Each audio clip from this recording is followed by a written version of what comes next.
नमस्कार दोस्तों, मैं हूं राजेंद्र नागर। आज एक बार फिर आपके साथ। हिंदुस्तान इस समय बहुत सारी लड़ाइयां एक साथ लड़ रहा है। कुछ आंतरिक है और कुछ बाह्य।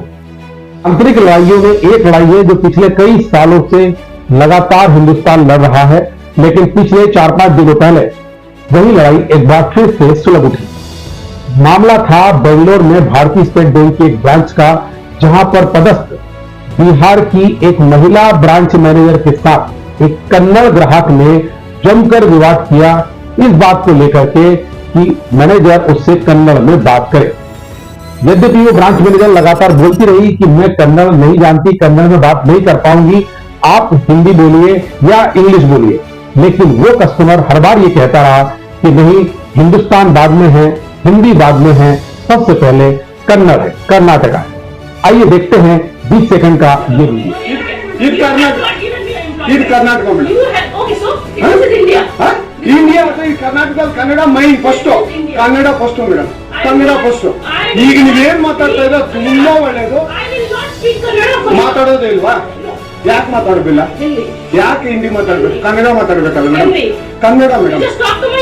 कर्नाटका।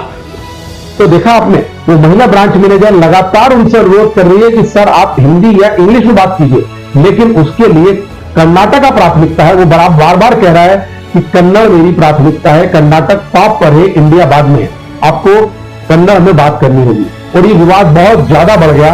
आखिर बाद में ये बात बैंक के उच्च प्रबंधन तक पहुंची।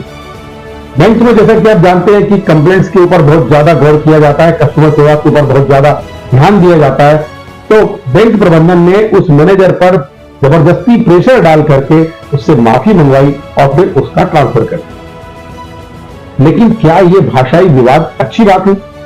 जिस समय देश जातिगत, क्षेत्रीयता, कई तरह के विवादों में उलझा हुआ है, उस समय इस भाषाई विवाद की तो अब तो कोई बात ही नहीं है।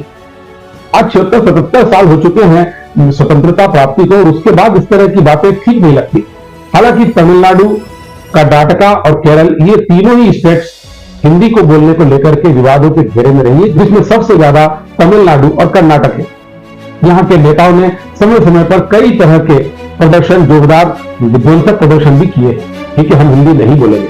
हालांकि ये लोग हिंदी बहुत ज्यादा जानते हैं, अच्छे से बोल भी सकते हैं, लेकिन हिंदी नहीं बोलना चाहते। उनके लिए तमिल या कन्नड़ ही प्राथमिकता होती है। यदि हम इस तरह से भाषा के आधार पर, धर्म के आधार पर देश का विभाजन यदि करते रहेंगे तो फिर हिंदुस्तान हिंदुस्तान नहीं रह जाएगा। उसकी जो उसका जो पुराना गौरव है वो समाप्त हो जाएगा।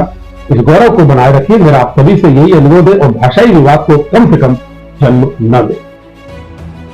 अब मैं आपसे बात करता हूं, आखिर ये विवाद होते क्यों? होता क्या है, बैंकों में आजकल मर्जिंग के बाद से जो साउथ बेस्ड बैंक हैं, उनमें सभी बैंकों में सारे जो भी अधिकारी होते हैं उनके ट्रांसफर नॉर्थ वालों को साउथ में कर दिया जाता है, ईस्ट वालों को वेस्ट में कर दिया जाता है, साउथ वालों को ईस्ट में कर दिया जाता है। इस तरह के ट्रांसफर होते हैं। लेकिन जब ये लोग वहां पहुंचते हैं तो वो ग्राहकों से ठीक से बात नहीं कर पाते, नहीं उनकी समस्याओं का समाधान कर पाते। यद्यपि यूनियन समय समय पर बैंक प्रबंधन के साथ इस बात को उठाती रही है, लेकिन बैंक प्रबंधन आश्वासन भी देता है, लेकिन वो सिर्फ आश्वासन तक ही रह जाता है और ये ट्रांसफर उल्टे सीधे हो जाते हैं। फलस्वरूप इस तरह के विवाद सामने आते हैं। मेरा जहां तक सोचना है, अगर कोई साउथ का व्यक्ति हिंदी भाषी क्षेत्र में ट्रांसफर होता है तो वो तो 3 महीनों में हिंदी, जो काम चलाऊ वो हिंदी बहुत अच्छे से बोलना सीख जाता है। और कई लोग तो बहुत ही अच्छी हिंदी बोल लेते हैं, क्योंकि हिंदी एक सरल भाषा है, ग्राह्य भाषा है, जिसको आसानी के साथ बोला और सीखा जा सकता है। लेकिन जब हिंदी भाषी क्षेत्र का व्यक्ति हिंदी भाषी क्षेत्र में ट्रांसफर होता है तो उसको 6 महीने तो क्या, पूरे 3 साल गुजर जाते हैं, लेकिन वो वहां की भाषा अच्छे से बोलना नहीं सीख पाता है। सवाल यह है कि फिर इस तरह की समस्याओं का समाधान क्या? इस तरह की समस्याओं का समाधान यही है कि बैंकों में जब भी ट्रांसफर होते हैं, उनकी ट्रांसफर पॉलिसी में ये अमेंडमेंट होना चाहिए कि लैंग्वेज जोन के आधार पर ही उनके ट्रांसफर होने चाहिए।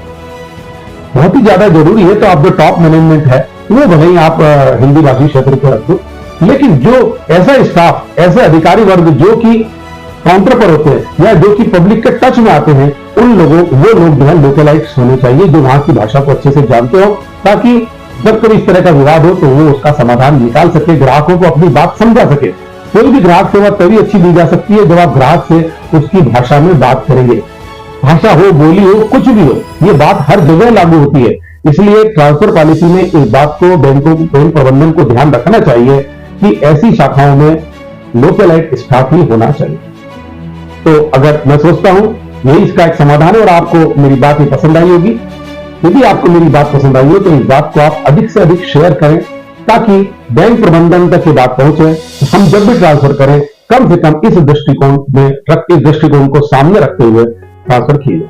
पुनः आपसे मुलाकात करूंगा अगले शनिवार सुबह 10 बजे। तब तक के लिए नमस्कार।